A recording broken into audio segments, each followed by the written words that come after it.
Nous allons lire la parole de Dieu et nous sommes dans la grande finale. Vous pouvez tous prophétiser la grande finale. Amen. Aujourd'hui, on sera beaucoup plus dans l'enseignement et pour asseoir les choses. Et je vous encourage à aller réécouter pour vous-même. Ce n'est pas pour qu'on ait plus de vues, ça ne change rien à ma vie, mais c'est pour vous-même grandir, vous-même approfondir les choses. Amen. Dans une classe, il y a toujours deux types d'étudiants, ceux qui lisent les lectures obligatoires et ceux qui vont lire et les lectures obligatoires et qui vont faire les extras. Et souvent, ça se voit à l'examen ou dans la vie de tous les jours. Amen. Nous allons lire quelques textes de la parole de Dieu.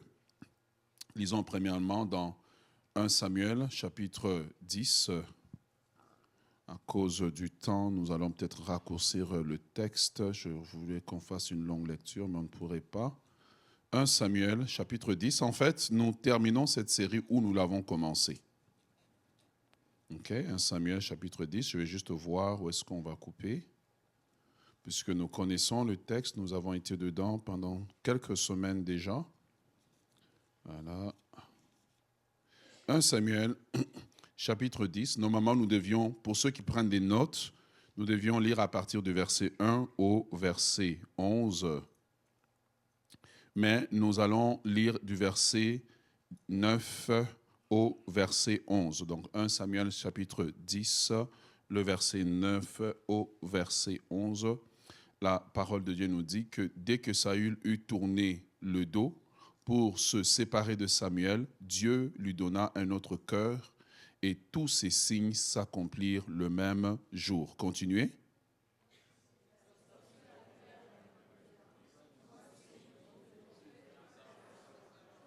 L'Esprit de Dieu le saisit et il prophétisa au milieu d'eux. Tous ceux qu'il avait connus auparavant virent qu'il prophétisait avec les prophètes et l'on se disait l'un à l'autre dans le peuple, qu'est-il arrivé au fils de Kis? Saül est-il aussi parmi les prophètes? Amen. Je ne sais pas si tu connais le nom de ton voisin, mais si tu peux citer ton voisin et dis-lui, es-tu aussi parmi les prophètes?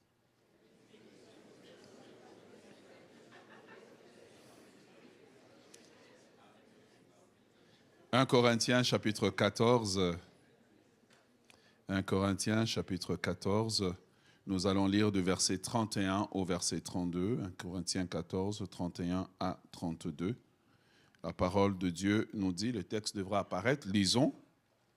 Car vous pouvez tous prophétiser successivement afin que tout soit instruit et que tout soit exhorté ou édifié dans d'autres versions. 1 Corinthiens chapitre 14, le verset 39. Nous allons lire la parole. Lisons.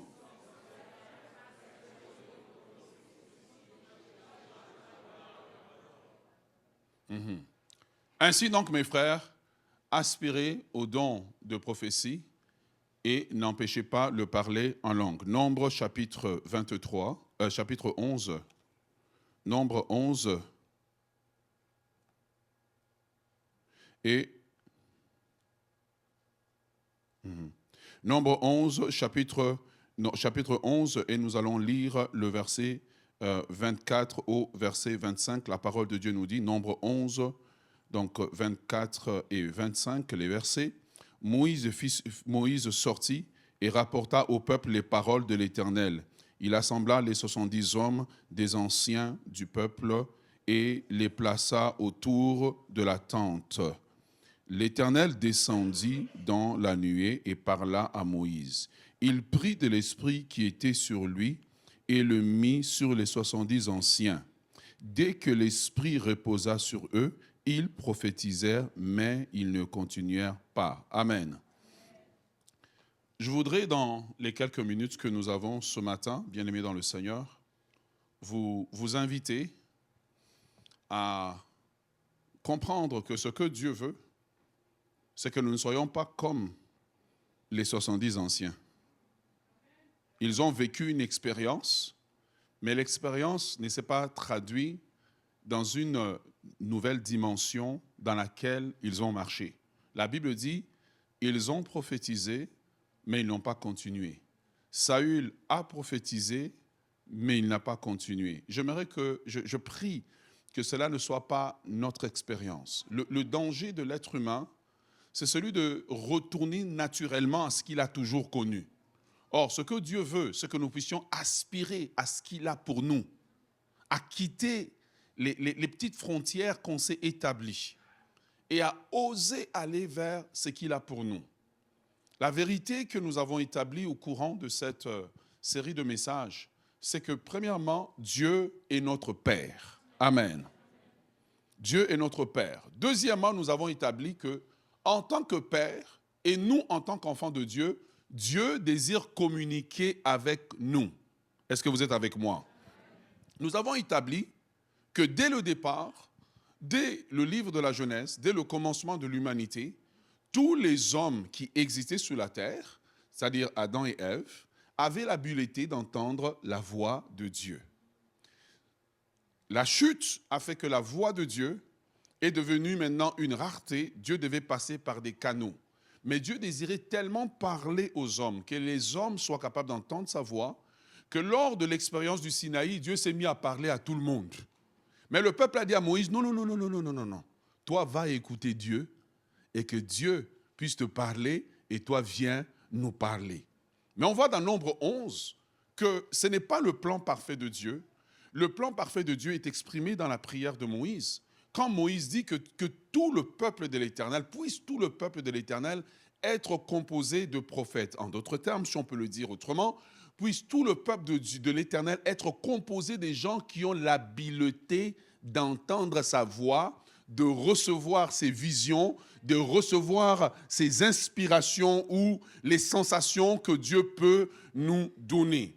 Et donc, pour un enfant de Dieu bien constitué, la voix de Dieu ne devrait pas être un mystère, mais la voix de Dieu devrait être quelque chose à laquelle il est habitué. Voilà pourquoi Jésus dit, dans Jean chapitre 10, « Mes brebis entendent ma voix ». Tu vois, il dit, je les connais et elles me connaissent. Un des signes de ta maturité spirituelle, c'est ta capacité d'entendre la voix de Dieu. Lorsque tu commences à grandir dans la foi, lorsque tu commences à grandir, à passer les différents plateaux spirituels, il y a une chose avec laquelle tu deviendras familier, c'est la sensibilité à la voix de Dieu. Les dégâts que nous voyons aujourd'hui dans l'Église, les dégâts que nous voyons auprès des hommes de Dieu, les dégâts que nous voyons au niveau du prophétique sont des signes que le peuple de Dieu ne sait pas écouter Dieu pour lui-même. Et parce qu'il ne sait pas écouter, ils sont manipulables.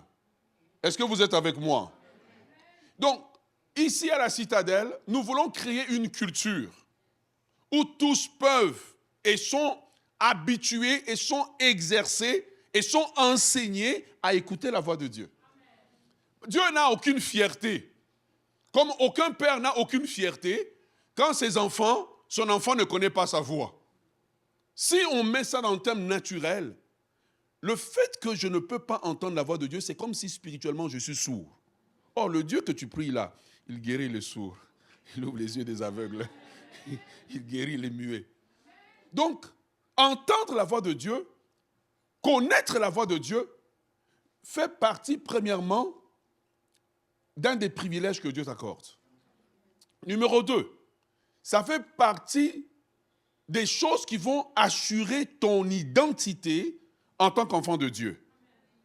Numéro 3, ça te donne l'assurance de bien marcher sur la terre, d'être moins manipulable, d'être moins secoué. Puis Paul passe par une épreuve où le bateau est perdu dans la mer. Mais l'ange de Dieu va lui apparaître. Et l'ange va lui dire que c'est correct, vous allez vous sortir de cette tempête. Il lui dit que le bateau seulement sera perdu, la cargaison sera perdue, mais les hommes seront sauvés. À partir de ce moment, Paul est toujours dans la tempête, mais son attitude change, son comportement change. La raison pour laquelle beaucoup de gens paniquent, c'est l'incapacité d'entendre la voix de Dieu. L'incapacité d'entendre la voix de Dieu. Et j'aimerais, avant d'aller plus loin dans ce message, te dire que tu n'as pas besoin d'un intermédiaire. Tu peux développer l'habileté d'entendre la voix de Dieu. Être prophétique, c'est l'habileté d'entendre la voix de Dieu. L'habileté de voir les songes de Dieu. L'habileté de... En anglais, on dit to tap into the spirituals. Tu vois, comment on dit ça, comment on dirait ça en français? De toucher aux choses spirituelles. Voilà pourquoi Paul dit, quand il parle aux Corinthiens, il dit concernant les choses spirituelles. La véritable traduction, c'est concernant les spirituels. Je ne veux pas que vous soyez ignorants. J'aimerais dire à la citadelle, concernant entendre la voix de Dieu, je ne veux pas que vous soyez ignorants. Concernant les choses qui touchent à la dimension prophétique, je ne veux pas que vous soyez ignorants. Je veux que nous puissions grandir en tant qu'assemblée. Qu'il n'y ait pas une espèce de classe spéciale dans l'église, comme des vedettes comme ça, qu'eux peuvent entendre la voix de Dieu et puis tout le monde doit venir à leurs pieds. Non. Si je viens vers toi, quelque part, tu dois confirmer qu'est-ce que j'ai déjà entendu de la part de mon Père. Ou si tu me dis que oui, Dieu a dit, pas de problème, Dieu peut aussi me le confirmer. Je vais aller chercher sa présence. C'est comme ça qu'on a trouvé beaucoup de sœurs qui se sont mal mariées. Pourquoi? Le frère est venu et t'a dit quoi? Dieu a dit. Et toi, comme tu ne sais pas écouter, tu as seulement cru que Dieu a dit. Quand la fille a dit Dieu a dit, après cela dit aimons-nous les uns les autres. Et puis, non, il faut apprendre à écouter Dieu. Il faut apprendre à écouter Dieu. Il faut apprendre à rester seul avec lui. Il faut apprendre à demeurer à la montagne. Amen. Ainsi donc, lorsqu'on parle maintenant du prophétique, j'aimerais que vous puissiez comprendre qu'on peut diviser cela et on ira plus loin dans le zoom prophétique qui va arriver normalement au mois de mai. On attend que les étudiants finissent la session. Comme ça, au moins, on va les avoir. Alors, dans le prophétique, quand on parle de prophétique, on parle de l'ensemble des manifestations de l'esprit qui permettent d'entendre la voix de Dieu, d'avoir des visions, d'avoir des songes. Donc, on parle de l'ensemble de manifestations. Donc, je pourrais parler du prophétique au lieu de parler de la prophétie, parce que Dieu parle de différentes manières. Est-ce que vous êtes avec moi? Lorsqu'on parle de ça, il y a 3 niveaux. 3 niveaux. Okay? Je mets ça vraiment, là, je pose les bases, parce que tout à l'heure, on va un peu accélérer. Parce qu'aujourd'hui, je voudrais parler des 6 combats du prophétique. Si tu peux remporter ces combats, ton prophétique il va être naturel. Tu vois? Tu vas remarquer souvent lorsque je monte ici, automatiquement je commence à régler l'atmosphère. Je commence à le paramétrer à ce que je veux. Tu vois? Si je me dis, on va aller mode guérison, je sais exactement quoi faire. Si j'ai dit on va aller en mode prophétique, je sais exactement. Si j'ai dit non, aujourd'hui il faut qu'il pleure, vous allez pleurer tous. Yeah. You see? So, quand on parle du prophétique, il y a 3 niveaux. D'accord? Le premier niveau, c'est ce que j'appelle l'inspiration prophétique. L'inspiration prophétique, c'est donné à tous les croyants. Quand Paul dit que vous pouvez tous prophétiser, c'est ce qu'il veut dire en fait. L'inspiration prophétique veut dire que tu n'es pas prophète. La vérité, c'est que 90% d'entre nous ne seront pas prophètes. Mais 90% d'entre nous, nous pouvons avoir l'inspiration prophétique. Ce que Janice a eu lors de son entretien, c'est l'inspiration prophétique. Ça veut dire qu'elle est quelque part et elle est dans une situation où elle est coincée. Et la voix de Dieu vient et dit, je vais te sortir du lot. C'est qu'il a sorti du lot. Ce n'est pas son intelligence, c'est l'inspiration prophétique. L'inspiration prophétique, c'est Dieu qui te donne accès à certaines fréquences spirituelles pour que tu puisses saisir sa voix ou saisir sa direction. Est-ce que tu es avec moi? Dans l'inspiration prophétique, c'est comme le don, le ministère prophétique, mais Dieu va te parler de manière... Tu n'es pas prophète, mais tu es capable de développer l'habilité d'entendre la voix de Dieu où l'Esprit de Dieu peut te saisir lors d'une réunion d'église, lors d'une réunion de famille, lors d'une crise que tu traverses et te donner la voix ou les instructions nécessaires. Est-ce que tu es avec moi? L'inspiration prophétique, c'est le droit de tous les enfants de Dieu. Bien-aimé, si ce que je t'enseigne ici, ça rentre en toi, il y a très peu de personnes qui te manipuleront sur la terre. Tu dois apprendre à écouter la voix de Dieu. Écouter la voix de Dieu par la lecture de la parole de Dieu. Écouter la voix de Dieu par la méditation de la parole. Écouter la voix de Dieu au travers de la prédication. Écouter la voix de Dieu au travers de tes temps de prière. Écouter la voix de Dieu même au travers de l'adoration. Écoutez la voix de Dieu. L'inspiration prophétique, c'est le mécanisme par lequel l'Esprit de Dieu vient sur nous comme de temps en temps. Ce n'est pas notre don principal. tel que je suis ici devant, j'ai différents types de dons en opération. À cause du manteau, à cause du ministère, j'ai différents types de dons qui opèrent. Il y a des moments où j'opère dans un don de sagesse. Il y a des moments où je suis prophétique, mais je ne vous le dis pas, je l'emballe juste dans la prédication. C'est comme ça qu'à l'école de papa, on nous a appris, quoi. Tu emballes seulement. Pour ne pas paraître trop mystérieux. Que tiens, Dieu dit. Dis avec moi, Dieu dit. Frère, il ne faut pas mystifier les gens. À la citadelle, on ne va pas vous mystifier. On va dire, voici ce que je ressens de la part de Dieu. C'est fini. Pourquoi si tu vois un postier qui t'apporte la lettre, puis fait, Moi, je regarde les gens et dis, mais c'est un comédien, ce type-là. Mais il sait qu'au plus il ajoute des mystères, au plus les offrandes vont augmenter. Moi, je crois qu'au plus tu aimes Dieu, au plus tu vas donner une bonne offrande. C'est fini, je n'ai pas besoin de te manipuler. Je n'ai pas besoin de prendre un air mystérieux. D'ailleurs, je suis très nul dedans. Moi, Jésus va venir, ça m'a tel que je suis, dit, bon, voici ce que j'entends de la part de Dieu. Tac, tac, tac, terminé. Quand je te le dis, même si tu me dis, c'est pas vrai. Moi, je sais de qui je l'ai entendu, je suis habitué. Parfois, les gens vont dire, c'est pas vrai, parce que en fait, c'est comme si tu les as tellement exposés qu'ils ont besoin de se protéger. Tu as donné une parole à quelqu'un. J'ai dit à une sœur, à un moment donné, on se salue. Vous saluez. Moi, quand je salue, je scanne. Bah! Je touche la main. Je dis, sœur, tu es enceinte. Elle me dit, non, pasteur. Je dis, va faire les vérifications. Elle est partie faire la vérification. Elle me revient et dit, pasteur, tu avais raison. Le scan du Saint-Esprit. Bah! Elle me dit, c'est vrai, j'étais enceinte, mais je ne le savais pas. Saluer n'est pas seulement saluer. Quand tu es dans la dimension du prophétique, saluer est un exercice où quand tu touches la main de quelqu'un, tu te connectes à lui. Et tu peux... Bon, ça c'est pour le Zoom. On ne va pas trop développer là-dessus. OK. Donc la première dimension, c'est l'inspiration prophétique. Amen. Donc c'est là que Paul dit, vous pouvez tous prophétiser. Pour prophétiser, il faut être capable d'entendre. Donc, quelque part, quand Paul dit « vous pouvez tous prophétiser », il dit « vous pouvez tous entendre la voix de Dieu ». Dans l'inspiration prophétique, nous développons cette habileté-là d'entendre la voix de Dieu. Ce n'est pas toujours quelque chose qui est constant, mais ce sont des choses qui sont possibles. Deuxième niveau, c'est ce qu'on appelle le don de prophétie. C'est là que Paul dit, tu vois, il dit premièrement, vous pouvez tous prophétiser. Ensuite, il dit aspirer au don de la prophétie. En fait, la prophétie, c'est le seul don que nous sommes encouragés à aspirer. Donnez-moi des synonymes d'aspirer, s'il vous plaît. Comme maintenant, je vous fais un peu travailler.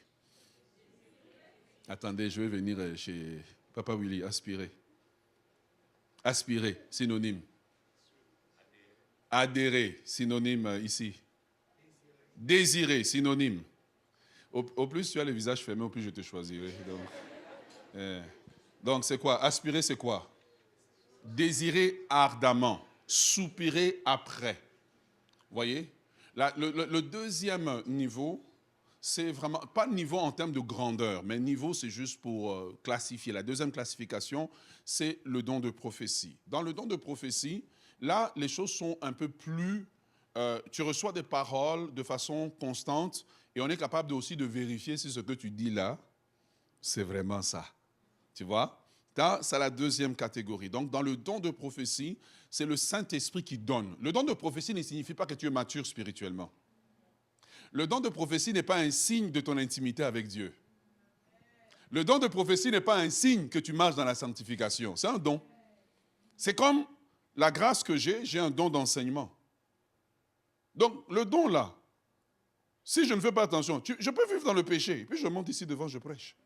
Vous allez dire Amen. Mais le problème, c'est que quand tu vis dans le péché et que tu enseignes, ce n'est pas ce que tu dis, c'est que je te le donne. Donc, tu dis des choses de Dieu, mais tu transmets un esprit d'impudicité.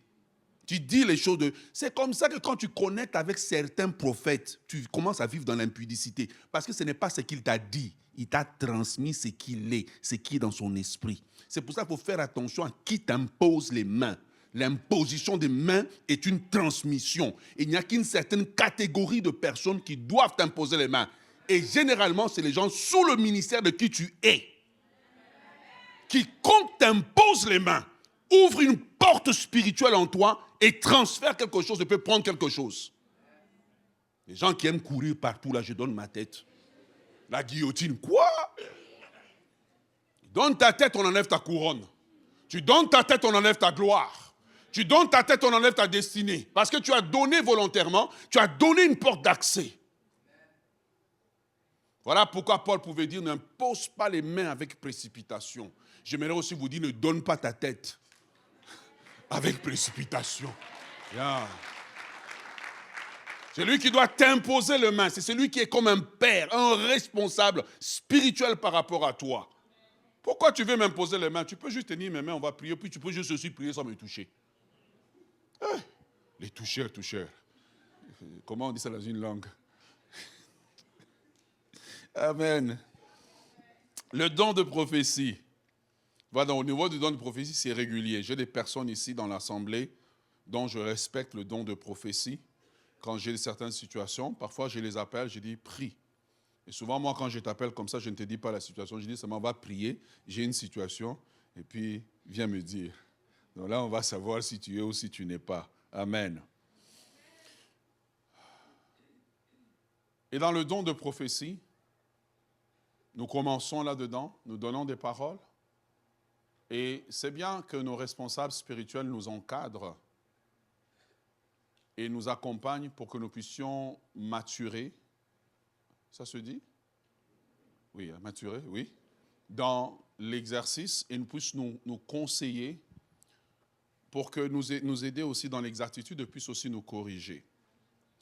La troisième catégorie dans le prophétique, c'est maintenant le ministère prophétique, ce qui est tout à fait différent. Dans l'inspiration, j'attends que l'Esprit vienne sur moi. Le don est une grâce qui m'a fait. Dans l'office du prophète, j'opère à partir d'un manteau qui m'a été donné. Dans le Zoom prophétique, nous allons le voir, que les prophètes sont là, mais ils ne sont pas tous les mêmes, n'opèrent pas de la même façon. Il y a différentes classes, différentes catégories de prophètes. Il y a le prophète qui vous appelle, qui vous met en ligne et qui donne la parole à chaque personne. Moi, je ne suis pas comme ça. Moi, je suis celui qu'on envoie pour ouvrir une nouvelle saison. Alors, j'arrive et puis je travaille l'atmosphère. Tu dois savoir qui tu es dans le prophétique pour ne pas aller te prendre, tu mets les gens en ligne, maintenant tu ne sais pas quoi dire. Tu es obligé de commencer à inventer maintenant. Oh, je vois une grenouille à tes pieds. Frère, il n'y a pas de grenouille. Toi, ce n'est pas comme ça que Dieu opère avec toi, tu vois. Alors que Élisée va opérer à un niveau personnel avec les gens, et alors il a le manteau d'Élie. On va voir Élie qui opère au niveau de la nation, au niveau de la saison. Donc il faut savoir qu'est-ce que Dieu nous a donné afin de pouvoir savoir comment opérer. C'est Dieu qui donne les dons, c'est Dieu qui donne la grâce, mais lorsque nous rentrons au niveau du ministère, tout ce qui prophétise régulièrement n'est pas prophète. Le prophète doit être reconnu par l'église locale. Tu ne t'improvises pas. Oh, tu étais dans les bancs, tu étais musicien, le lendemain tu es prophète, tu es bandit. Non, c'est l'église qui reconnaît. Par l'imposition des mains, nous t'avons testé. Nous n'avons pas seulement testé ton don, nous avons aussi testé ton caractère. Hein? As-tu le jupon facile? Hein? Donnes-tu des prophéties seulement à 3 heures du matin aux sœurs? Quelle est ton attitude par rapport à l'argent? Peux-tu voir $1 million et puis tu restes calme? Est-ce qu'on peut te faire confiance avec les données des gens? Tu vois? Donc c'est très important ici, ce n'est pas seulement le don. Donc c'est très important pour nous de comprendre ça afin que nous puissions être matures. Et je sais que parfois on veut toujours des messages qui nous excitent, mais les messages qui nous excitent ne nous font pas nécessairement grandir. Il faut à un moment donné qu'on nous assied et puis qu'on nous enseigne. Amen. Maintenant, la raison pour laquelle je dis ça, bien aimé dans le Seigneur, c'est parce que après cette série de messages, nous devons continuer à aspirer, à grandir dans l'écoute et le discernement de la voix de Dieu, de la volonté de Dieu. Mais pour pouvoir le faire, et c'est là qu'on va venir à nos textes de tout à l'heure, il y a 6 batailles majeures que vous devez arriver à vaincre. Et souvent, les gens vont être... L'ennemi va les défaire dans ces batailles-là, et c'est pour cela qu'ils ne vont pas progresser. Un jour, j'ai discuté avec un jeune homme, et on discutait des prophètes d'un certain continent dont le nom commence par une lettre de l'alphabet, et d'un pays dont le nom commence par une lettre de l'alphabet, donc entre A et Z. Et je lui ai dit, mais c'est bizarre parce que dans ce pays, As-tu déjà vu un prophète de 50 ans? Non, ils sont tous jeunes. Et puis généralement, après 5 ans, ils ont tous disparu. Tu vois, comment se maintenir? Comment se développer? Parce qu'il y a une chose que vous devez savoir, c'est que Satan n'aime pas le prophétique. Dites Amen. Satan n'aime pas le prophétique. Satan déteste. S'il y a une chose que Satan n'aime pas, c'est le prophétique. Parce que le prophétique, c'est comme la lumière que tu allumes maintenant dans les ténèbres. Quand tu es prophétique, même quand quelqu'un vient devant toi, il parle. Si tu es fort, tu vas connecter avec son esprit et tu sauras s'il te ment ou s'il te dit la vérité. Yeah. Tu vois? Et donc c'est important pour nous de grandir, de ne pas rester des bébés dans le domaine du prophétique afin de pouvoir mener une vie de précision. La raison pour laquelle je veux qu'on puisse grandir. Bien aimé, si tu regardes le monde, comment le monde va? Si on ne développe pas le prophétique, on va être surpris par beaucoup d'événements. Mais quand l'expérience que Janice nous a dit, c'est l'expérience du psalmiste dont Dieu parle dans les psaumes quand il dit « Vous entendrez derrière vous une voix qui vous dit « Voici le chemin ». Dans la saison dans laquelle le monde est en train d'entrer, la grande douleur de l'enfantement, les turbulences, les guerres qui sont en train d'arriver, bien aimé, la clé de survie, c'est la capacité d'entendre Dieu, la capacité de recevoir ses instructions. S'il y a une saison dans laquelle nous avons besoin d'aspirer et de développer cette habileté d'entendre la voix de Dieu, de recevoir des songes, des visions, des directions précises de Dieu, c'est cette saison ici. Si nous allons comme le commun de mortels, nous serons terminés, nous serons surpris. Mais si nous allons comme des enfants de Dieu, nous aurons un avantage stratégique. Dans son entrevue, elle a eu un avantage stratégique par rapport aux autres. Elle a eu accès à de l'information privilégiée. Quand nous développons le prophétique, nous développons la capacité d'avoir accès à de l'information privilégiée. Il y a une famine qui venait sur l'Égypte. Joseph a eu accès à de l'information privilégiée. Ce que Dieu veut, c'est que nous ne soyons pas surpris par le malheur qui tombe sur le monde, mais que nous ayons accès à de l'information privilégiée. Nous serons moins stressés. Nous allons mieux dormir la nuit. Nous allons savoir que tout va aller bien. Paul était dans le bateau alors que le bateau était complètement pris dans une tempête. Il a eu accès à de l'information privilégiée. Le prophétique, c'est avoir accès à de l'information privilégiée. Qu'est-ce que Dieu dit dans cette saison? Qu'est-ce que Dieu dit dans cette situation? Bien aimé, nous avons un Père céleste qui est bon et qui veut nous parler, qui veut nous guider, qui veut nous donner l'orientation. Il faut que nous puissions développer cela. Et comme je le disais, et je pèse bien mes mots, le jour où tu rentres dans cette dimension, tu marcheras comme Dieu sur la terre. Je te dis que tu auras un avantage stratégique. Noé a eu un avantage stratégique. Il savait que le déluge arrivait. Quand tu ne développes pas ça, tu vis avec les informations de CNN, avec les informations de Radio-Canada, tu vis avec les informations des réseaux sociaux. Mais lorsque tu le développes, tu développes quelque chose comme ça que Noé avait, quelque chose que, comment ça s'appelle, Joseph avait, quelque chose que Daniel avait. La Bible dit que le roi de Babylone, on disait en Babylone qu'il y avait en lui des lumières. Il y avait en lui quelque chose qui le mettait dans une classe à part. C'est que Dieu veut, c'est que nous soyons dans une classe à part. C'est que Dieu veut, c'est que nous soyons dans une classe à part. Que nous marchions sur la terre, mais avec les informations du ciel.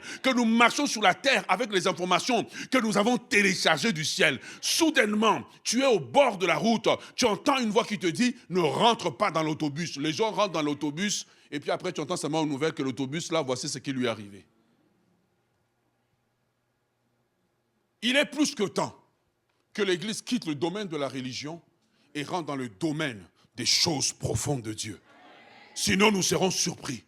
Nous serons surpris par des attentats. Nous serons surpris par des coupures budgétaires. Nous serons surpris par toutes sortes de choses, comme si on n'a pas Dieu sur la terre. Le même Dieu qui était avec David, qui a dit à David, quand tu entendras le bruit de pas dans les mûriers, sache que l'Éternel te donne la victoire. Ce même Dieu est avec toi. Ce même Dieu est avec toi. Ce même Dieu marche avec toi. Je prie que l'esprit prophétique repose sur toi, repose sur ta vie, repose sur l'Église.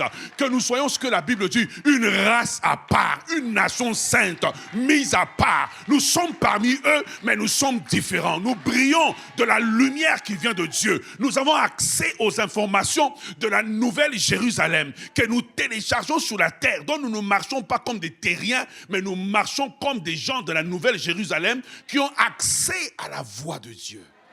Le psalmiste avait raison de dire que la voix de l'Éternel est puissante, la voix de l'Éternel est majestueuse. La voix de l'Éternel fait enfanter les biches, la voix de l'Éternel brise les cèdres de Liban. Mais j'aimerais rajouter aussi que la voix de l'Éternel me donne de vivre une vie de précision, où je ne suis pas surpris par le malheur. Il a raison de dire dans les psalmistes que aucun malheur ne te surprendra. Aucun malheur ne te surprendra. J'aimerais que tu dises à 2-3 voisins aujourd'hui, aucun malheur ne te surprendra. Choisis un autre voisin, dis-lui, aucun malheur ne te surprendra. Parce que tu auras accès à la voix de Dieu. Tu auras accès au trône de Dieu. Tu auras accès au royaume de Dieu. Tu auras accès. Bien-aimé, tu seras comme une clé USB qui est connectée à la source et tu reçois les informations. Ah, je fais la prière de Moïse. Puisse tout le peuple de la citadelle être composé de prophètes, des gens qui ont l'habileté d'entendre la voix de Dieu, des gens qui ont l'habileté de rentrer dans la cité de Sion, de s'asseoir dans le conseil de Dieu, d'écouter le conseil de Dieu, de revenir sur la terre et dire voici ce que nous devons faire. Quelqu'un acclame le Seigneur. Ah, je dis quelqu'un acclame le Seigneur. Bien-aimés dans le Seigneur, nous avons établi que Dieu veut nous parler. Nous avons établi que Dieu a mis en nous l'habileté de l'écouter. Mais il y a 6 batailles. Je vais y aller rapidement. La première bataille à vaincre, c'est la bataille de l'identité. Tu vois, Amos, chapitre 7, le verset 14 et 15. Pendant qu'ils sont en train de le chercher, je vais juste vaquer dans quelque chose. Tu vois, quand Saül vient, il prophétise. La première chose qu'on dit, Saül, est-il aussi parmi les prophètes? Donc la première attaque, c'est l'attaque de l'identité. Tu vois. Mais prends Amos. Amos dit quoi? Ah, voilà. Amos chapitre 7, le verset 14 à 15, il dit, Amos répond... Ah, bon, je ne sais pas. Bon, il dit, Amos répondit à Amasia, je ne suis ni prophète, ni fils de prophète, mais je suis berger et je cultive les sycomores. Continue. L'Éternel m'a pris derrière le troupeau et l'Éternel m'a dit, va, prophétise à mon peuple. Donc tu vois ici, une des attaques majeures qui empêche les gens de développer le prophétique, c'est l'attaque de l'identité. L'attaque de l'identité, qu'est-ce que je veux dire par là? Tu sais, surtout quand tu as eu une certaine vie avant de te donner entièrement à Dieu. L'attaque de l'identité, souvent, c'est que l'ennemi vient te dire, est-ce que Dieu peut même t'utiliser? Voilà. Est-ce que Dieu peut même parler par toi? Parfois, c'est les gens autour de toi. Il dit, toi aussi. Dès que cette attaque arrive, si tu ne fais pas attention, tu vas commencer à rejeter ces choses-là. Pour dire, comme Amos, il dit non, je n'étais pas prophète. Dès qu'on va te dire, Janice est-elle aussi parmi les prophètes? Tu vois, dès qu'on va dire, toi aussi, automatiquement, c'est une attaque en fait que tu ne comprends pas, c'est une attaque sur l'identité. L'identité, c'est quelque chose que Dieu a mis en toi. C'est pour cela que ma base, c'est vous dire, il est normal que Dieu te parle. En fait, Dieu ne te parle pas en fonction de ce que tu as fait. Il te parle parce qu'il est ton Père. Amen. Tu vois, il te parle parce qu'il est ton Père. Quand Dieu te parle, ce n'est pas une récompense qu'il te donne. Quand Dieu te parle, il te parle à cause de la relation qu'il a avec toi comme son enfant. Et donc, ce que l'ennemi va faire pour briser le canal, il va mettre des gens autour de toi ou parfois il va travailler dans ta conscience pour te dire, après le péché que tu as commis là, es-tu aussi parmi les prophètes? Est-ce que Dieu peut même parler par toi? Est-ce que ce n'est pas la voix de ton imagination? Amen. La deuxième attaque, alléluia. La deuxième attaque que l'ennemi va emmener au niveau du prophétique, excusez, je suis en train de me battre avec la tablette qui a besoin de délivrance. Donc, on va l'amener tout à l'heure en séance de délivrance et on va la libérer de tout ce qui l'oppresse. Alléluia. La deuxième attaque que l'ennemi va emmener au niveau et qui empêche les gens, en fait, de développer le prophétique, c'est l'attaque au niveau...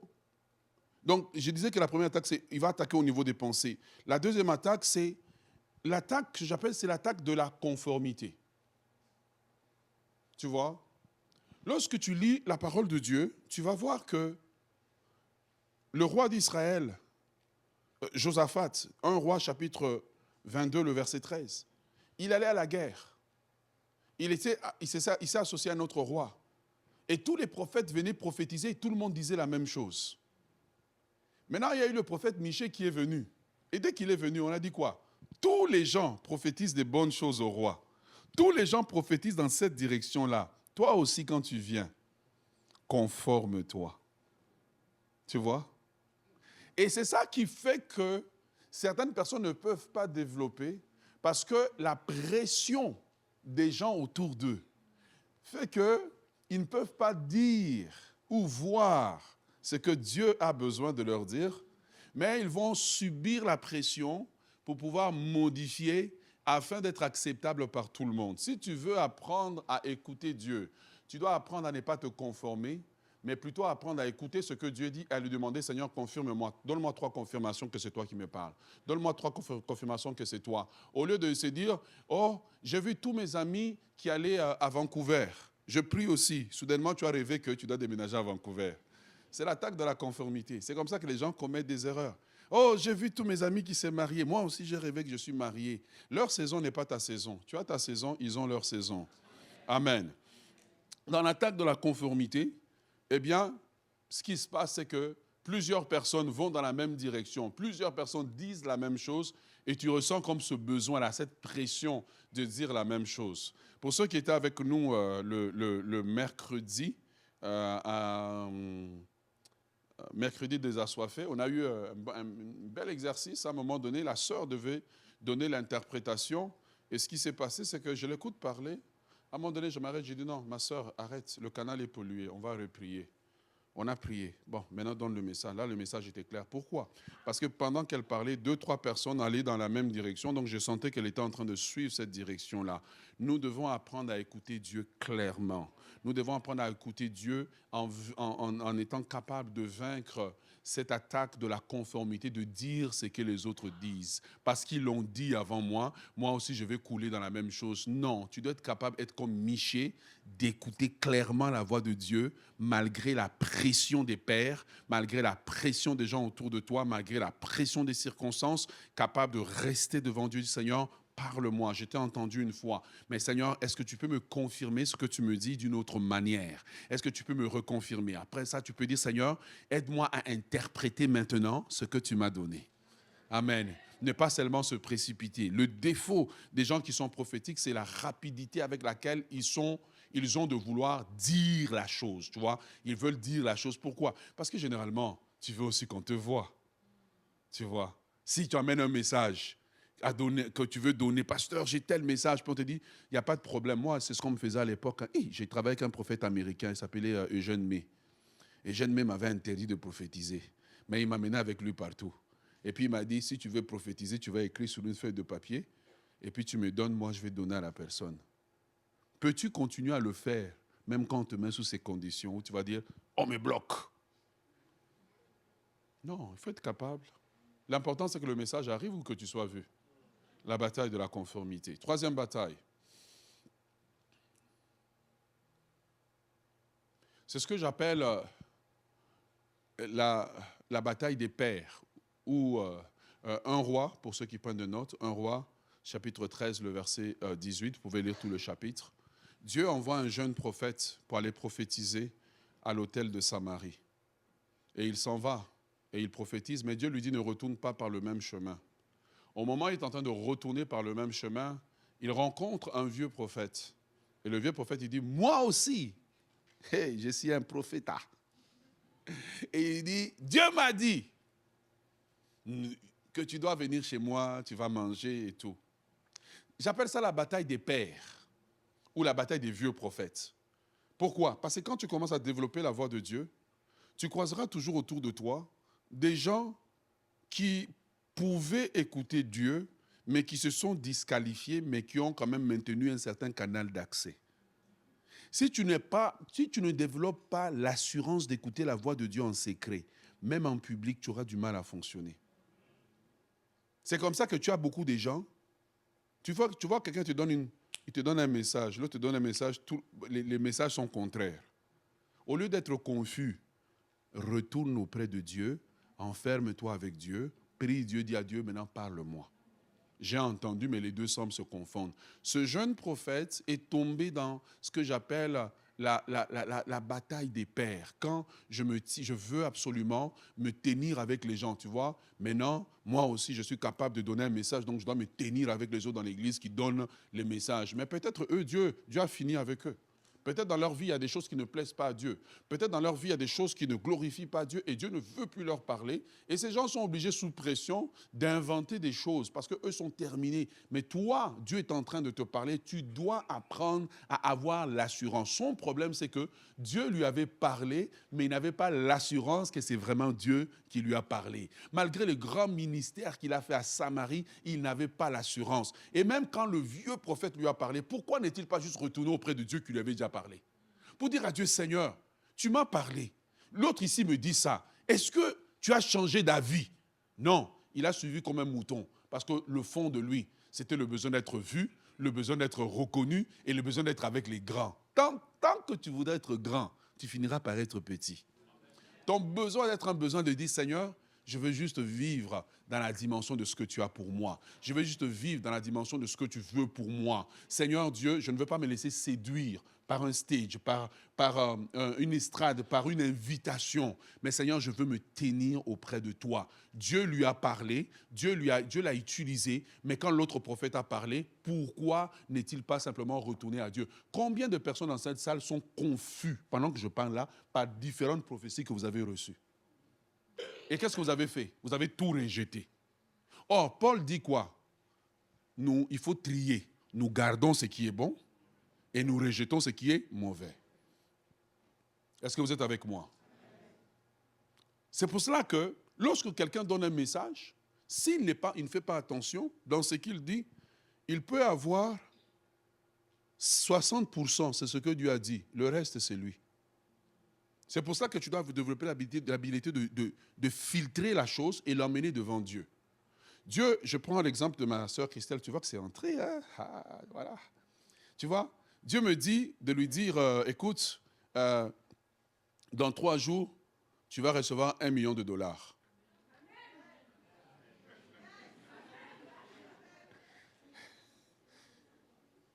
Mais ton mari n'a pas dit Amen. Tu vois, dans 3 jours, tu vas recevoir $1 million. Dieu m'a dit comme ça. Mais moi, j'arrive.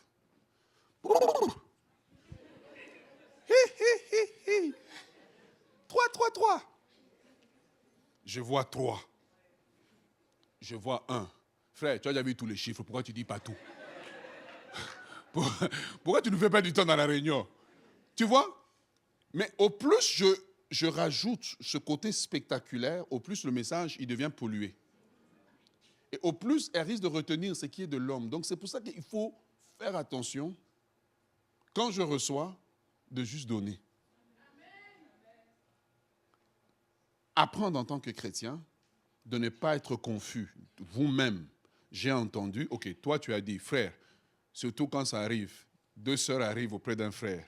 Dieu m'a révélé que tu es mon mari. L'autre sœur arrive, Dieu m'a révélé que tu es mon mari. 3e sœur arrive, Dieu m'a révélé que tu es mon mari.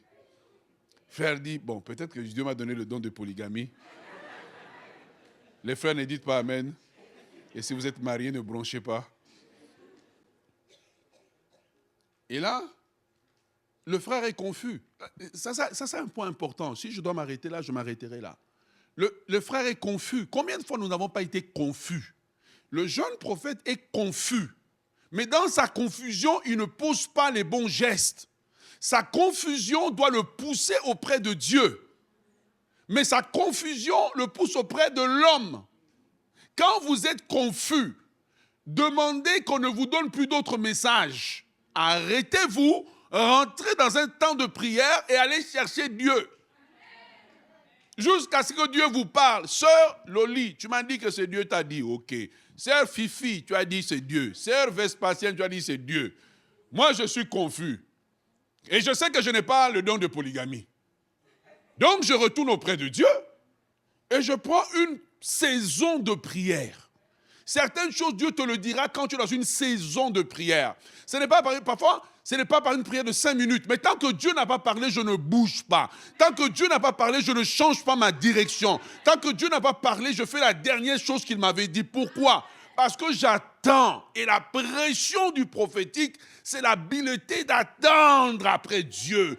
D'attendre quand j'ai l'impression même que je perds, je suis désavantagé. Mais quand tu es vraiment dans le prophétique, c'est que tu crois que même si tu as perdu du temps, le même Dieu qui a fait courir Élie, et Élie a couru plus vite que le char de Akab, le même Dieu peut te faire rattraper le retard. Car la Bible dit, en français ça ne le dit pas bien, en anglais ça dit « Those that wait upon the Lord shall renew their strength ». La Bible dit qu'ils prendront leur vol comme l'aigle. Quand l'aigle prend son vol, il monte en altitude. Numéro 2, il monte en accélération.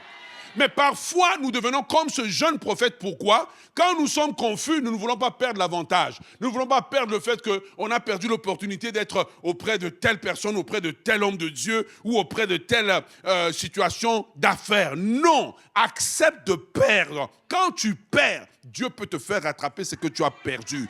Quand vous êtes confus, il faut retourner auprès de Dieu et s'asseoir avec Dieu et prendre une saison. Et alors que tout le monde là te fait pression, mais frère, Dieu a dit, bloque-les tous dans ton téléphone jusqu'à ce que Dieu te parle. Et ça, je vous parle pour le mariage, pour différents domaines. Apprenez à quand vous êtes confus. Le texte nous apprend que quand vous êtes confus, retournez auprès de Dieu. Parce que là, maintenant, le jeune homme, il a 2 messages contradictoires. Ce que Dieu lui a dit et ce que lui-même, ce que l'autre prophète lui dit. Maintenant, qui est vrai? Donc il dit, comme lui, c'est un papa, il a raison. Non, dans le domaine des choses de Dieu, il n'y a pas de papa, il n'y a pas de maman, il n'y a pas de jeune, il n'y a pas de vieux, il n'y a que la voix de Dieu. Est-ce que vous êtes avec moi? La 4e bataille, c'est la bataille des frustrations. Nombre chapitre 20, le verset 8 à 11. Moïse avait passé par des temps difficiles dans lesquels le peuple d'Israël lui avait donné du fil à retordre. Un leader ne passe pas par des temps difficiles parce qu'il est mauvais. Il passe par des temps difficiles parce que nous vivons sous la terre avec des humains. Et quand des gens vivent ensemble, différents genres de choses peuvent arriver. Mais si tu passes ton temps à tout prendre à cœur comme si tu étais le premier à passer par là, tu finiras par commettre des erreurs. La bataille de frustration, c'est aussi la bataille des pressions internes. La pression financière, la pression de l'âge. 30 ans approchent, je ne suis pas encore marié. Tu vois? Et la Bible dit que Moïse, qui était l'homme de l'intimité de Dieu, Moïse qui était l'homme qui entendait la voix de Dieu, Moïse qui était l'homme qui était à qui Dieu parlait bouche à bouche, dans sa frustration, une instruction qu'il a reçue de Dieu, Moïse a frappé le rocher. Pourquoi? Parce que Moïse était frustré. Faites attention. Dans nos moments de frustration, parfois on va bien entendre la voix de Dieu, mais mal l'exécuter. Dans nos moments de frustration, parfois tu vas entendre une chose que Dieu t'avait dit. Voici, je veux que tu commences une entreprise. Mais dans ton moment de frustration, tu peux commencer cette entreprise avant le temps. Parce que là, tu n'écoutes plus Dieu. C'est ta frustration qui te conduit maintenant. La frustration est mon berger. Je ne manquerai de rien. Tu vois? Combien de gens sont conduits par leur frustration? Tu vois? Lorsque je prêche ici, je dois faire très attention. Ma méfiance n'est pas envers le diable. C'est envers moi-même. Pourquoi? Parce que pendant que tu te tiens ici devant, tu prêches. Il y a différentes choses qui te frustrent. Donc si tu ne fais pas attention, tu vas frapper le rocher. Tu vas dire des choses, mettre un accent quelque part où, au point numéro 2, Dieu voulait seulement que tu fasses 30 secondes. Toi, C'est devenu, tu as fait 10 minutes dans le message, quoi. Hein, les gens qui me critiquent, ils verront. Non, non, nous les prédicateurs, on est plus subtils. Les gens qui te critiquent, en fait, c'est que quand tu dis qu'ils te, en fait, tu parles de toi, quoi. Les gens qui te critiquent, tes ennemis seront à tes pieds. Non, tu ne parles pas des autres, tu es en train de parler de toi. Parce qu'en réalité, tu es en train de régler un dossier, tu es en train de frapper le rocher. Au lieu de parler au peuple de Dieu, de les édifier, tu vois. Je vous demande de ne pas être des frappeurs de rochers. De ne pas être des frappeurs de rochers, même avec vos enfants. Et bizarrement, lorsque tu arrives là, que tu es frustré, quand tu ouvres la Bible, tu tombes seulement sur des textes de vengeance.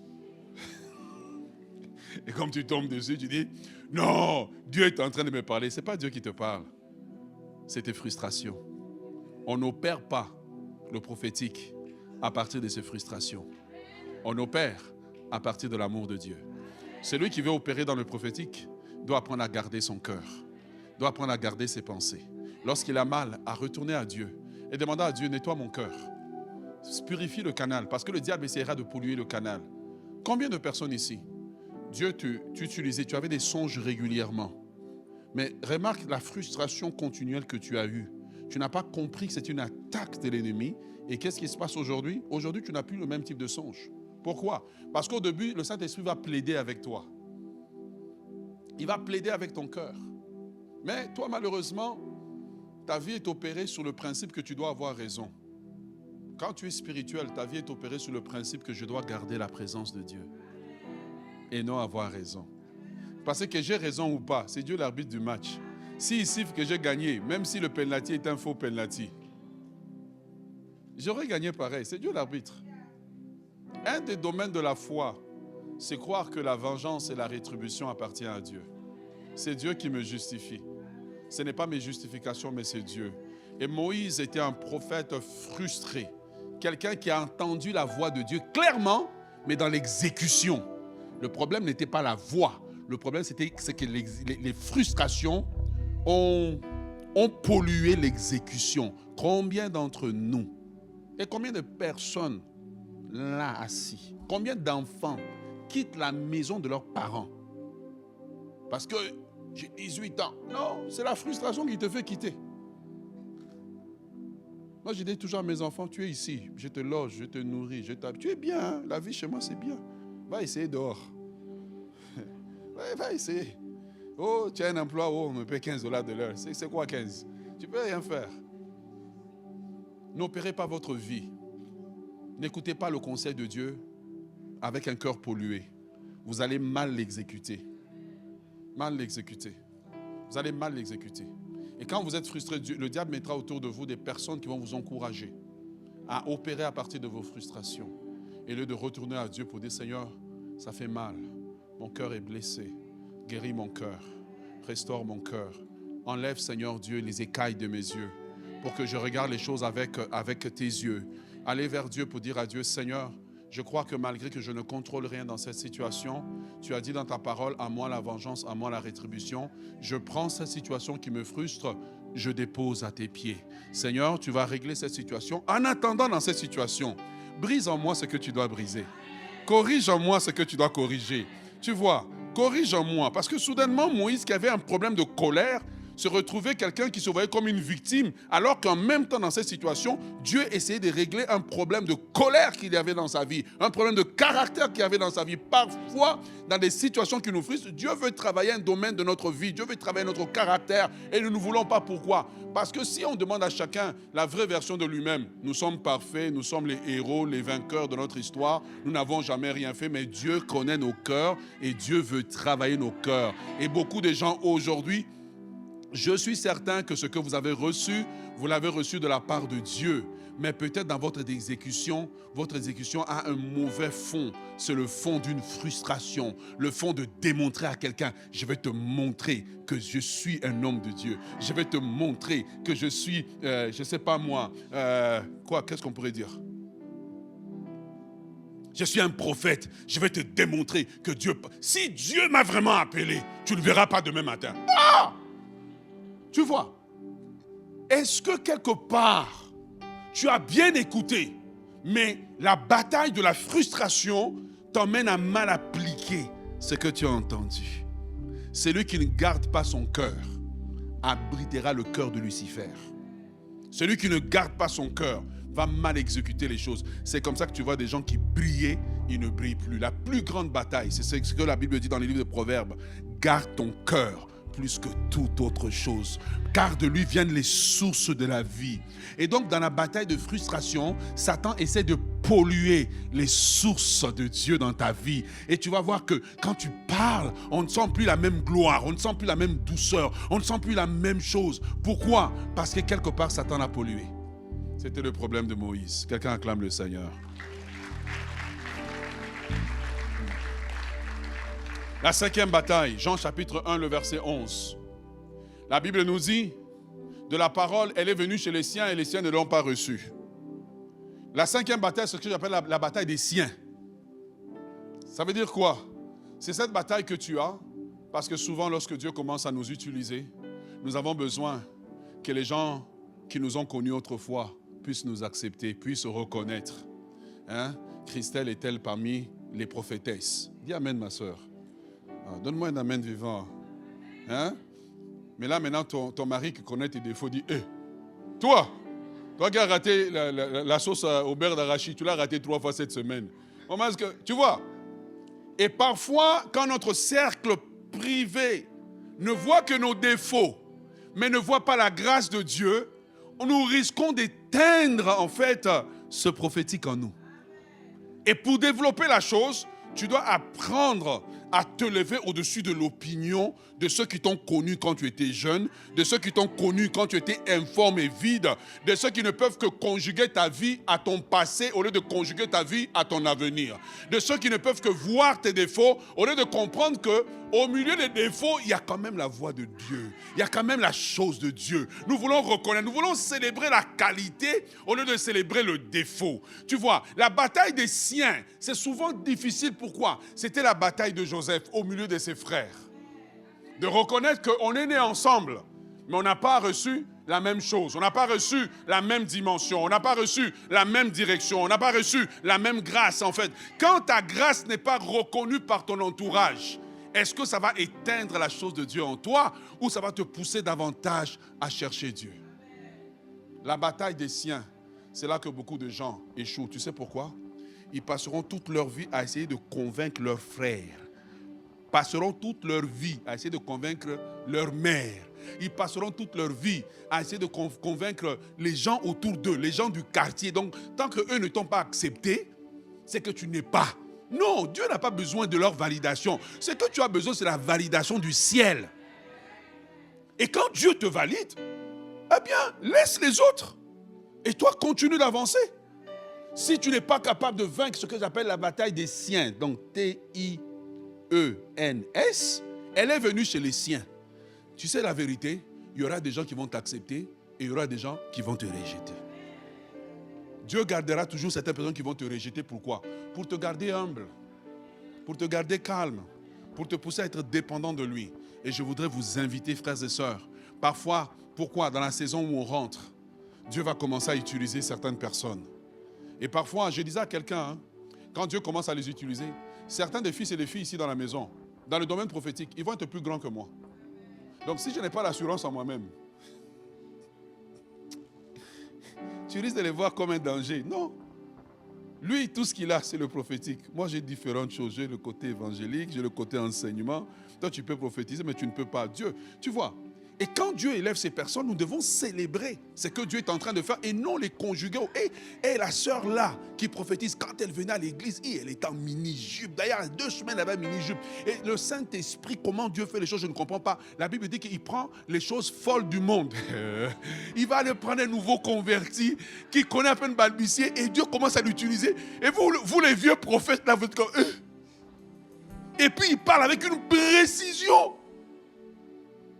Ça, mais tu vois, quand Dieu fait ça avec toi maintenant, si tu ne t'es pas affranchi du regard des autres, tu ne t'es pas affranchi de leur approbation, tu commenceras à faire ton ministère et ce que tu ne comprends pas, c'est qu'en fait, eux sont devenus ton Dieu. Parce que maintenant, tu essaies de leur plaire au lieu de plaire à celui qui t'a appelé, au lieu de plaire à celui qui a déposé la grâce sur toi. Est-ce que tu es avec moi?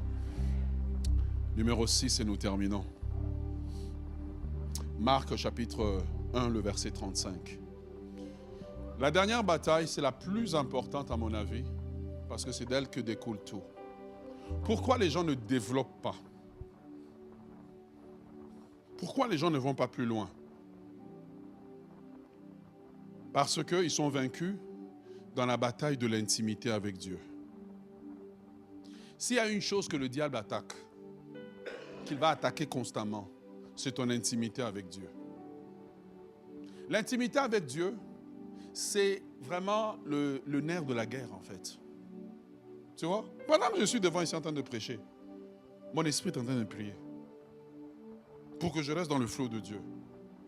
Beaucoup de gens vont venir, ils vont te dire, oui, Dieu a dit, mais ils ne sont pas capables de maintenir une intimité avec Dieu. Tu peux prier sans avoir l'intimité.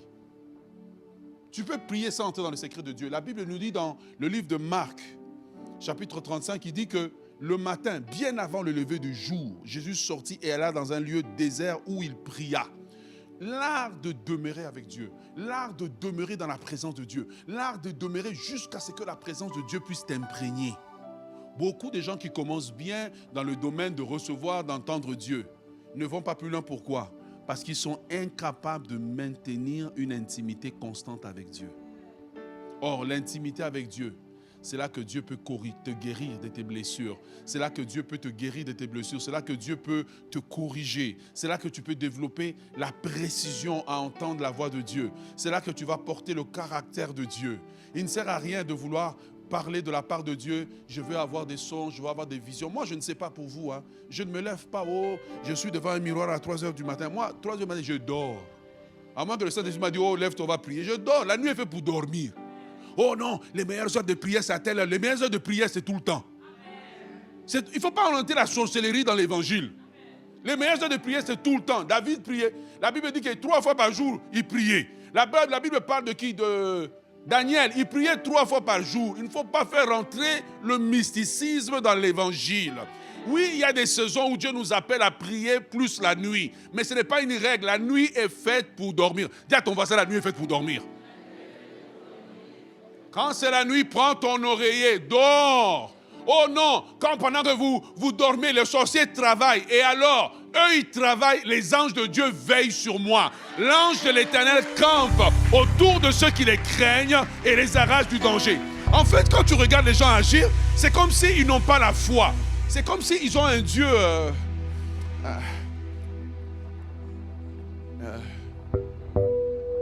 Vous savez, on avait en Afrique là, les feux de charbon. Si tu ne souffles pas, le charbon ne va pas prendre. Tu vois, vous avez comme un Dieu comme ça là. C'est comme si tu ne fais pas, il ne va pas faire. Non, Dieu fait d'abord parce qu'il m'aime. Il fait parce que je suis son enfant. Je ne vis pas ma vie chrétienne dans une espèce de peur, de oh, non, non, non. Il y a des gens que Dieu a dit, pour cette saison ici, oui, tu vas prier toute la nuit pendant le mois. Mais après le mois suivant, va dormir. Ma soeur, dors dans le lit avec ton mari. Dors dans le lit. Dormez, soyez en paix. C'est Dieu qui est en contrôle de vos vies. Ce n'est pas vos prières qui contrôlent vos vies. C'est Dieu qui est en contrôle. La Bible dit que l'ange de l'Éternel ne campe pas autour de ceux qui prient, mais il campe autour de ceux qui les craignent. Il les arrache du danger. Il m'arrache du danger pendant que je dors. Regarde, la Bible dit qu'il en donne autant à son bien-aimé. Quand? Pendant son quoi? Donc il y a des choses que tu ne reçois pas parce que tu ne dors pas. Adam a reçu Ève parce qu'il dormait. Va dormir. Dors la nuit. Dors bien. Dors. Comment tu recevras des visions si tu ne rêves, si tu ne dors pas? Il faut dormir. Il y a des gens qui ont des têtes de sommeil. N'essaie pas d'être plus spirituel. La Bible dit que Jésus s'est levé tôt le matin. Ça veut dire qu'il avait dormi. Je ne sais pas pourquoi j'insiste là-dessus. N'ajoutez pas à l'évangile des pratiques occultes. N'ajoutez pas à l'évangile des pratiques étranges. N'ajoutez pas à l'évangile ce que la Bible n'a pas dit. Restons dans la parole de Dieu et ayons foi que Dieu est le Dieu de bonté, que Dieu nous garde. Si tu apprends à écouter la voix de Dieu, tu seras moins manipulable. Je voudrais parler maintenant à tous les jeunes ici, là.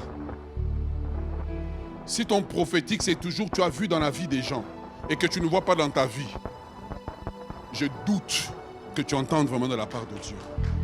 Tu as peut-être un esprit de divination qui opère avec toi, qu'on a besoin de chasser. Parce que tes ancêtres avaient pratiqué ça. Donc c'est resté comme dans ton spirituel.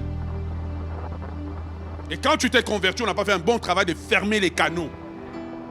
Donc ton grand-père était féticheur. Donc toi, tu n'es pas féticheur. Enfin, tu es féticheur en Christ. N'ajoutez pas des pratiques étranges dans l'évangile. Oh, quand on va prier, on va prendre un peu de sel, on met dans le coin de la maison. Tu es sorcier? Non, car la Bible dit que l'ange de Dieu veille sur nous. Ne devenez pas des chrétiens mystiques. Lis ta Bible, prie chaque jour. C'est comme ça que nos papas ont grandi. C'est comme ça que nous avons grandi. Je n'ai pas peur d'un sorcier. Si on me dit qu'un sorcier est là, je vais entrer dans mon lit, je vais bien dormir. Et s'il ose venir, les anges qui sont avec moi vont régler son compte.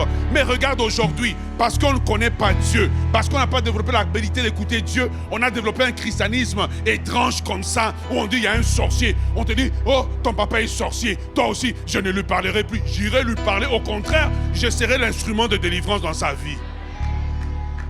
Assis en Christ, stabilisé en Christ, je connais ma parole, je connais mes droits en Christ, je connais qui je suis en Christ, je ne suis pas manipulable facilement. Tu me donnes une parole, je m'en vais aussi consulter le Dieu qui donne la parole.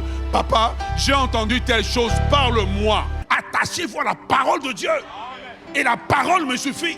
Martin Luther disait, sola scriptura, l'écriture me suffit, la parole de Dieu elle est puissante. Je n'ai pas besoin de pratiques bizarres qu'on voit partout à gauche, à droite. Non. Le même Dieu que le prophète écoute, c'est mon papa aussi, il peut me parler. C'est mon papa aussi, il peut me parler. Je suis assis en Christ, je suis enraciné en Christ. Vous pouvez tous prophétiser. Dis à ton voisin, tu peux prophétiser. Est-ce qu'on peut se lever, ovationner le roi des rois? Est-ce qu'on peut ovationner le roi des rois?